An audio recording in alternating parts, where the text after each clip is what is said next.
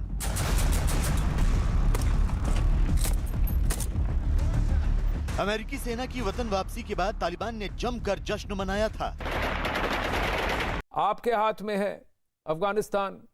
सरकार कब बन रही है, इस दिशा में कितना काम हुआ है और कब तक काबुल में सरकार की घोषणा होगी? और जो बड़ा मुश्किल था वो अमेरिकियों का वजूद था, जो इधर कल तक काबुल में था। अल्हम्दुलिल्लाह वो कल रात को निकल गया।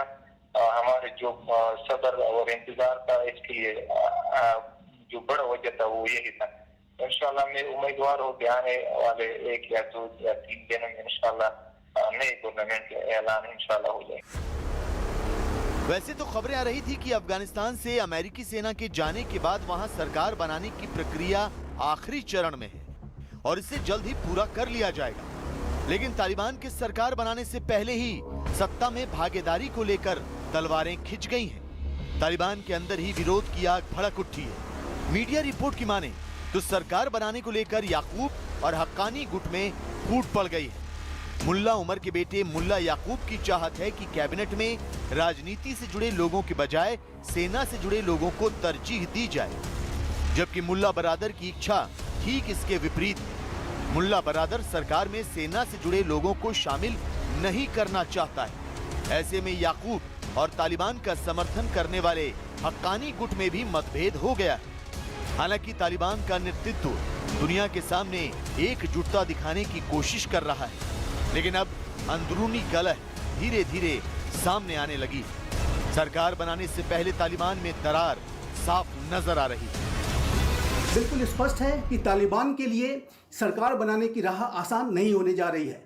ऐसी रिपोर्ट्स हैं कि तालिबान के अंदर ही कई फैक्शंस हैं जो एक दूसरे के प्रति आइडियोलॉजिकल डिफरेंसेस भी रखते हैं और एक दूसरे से लगातार प्रतिस्पर्धा में भी रहते हैं।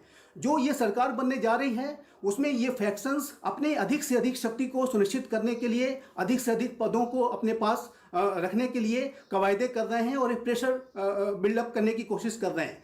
और ये जो फैक्शंस के बीच का जो तनाव है वो आगे आने वाले समय में और गहरा हो सकता है। हक्कानी नेटवर्क, तालिबान और मुल्ला याकूब के बीच सिंहासन की लड़ाई छिड़ती दिख रही है, तो दूसरी तरफ पंजशीर के शेरों ने तालिबान की नाक में दम कर रखा है।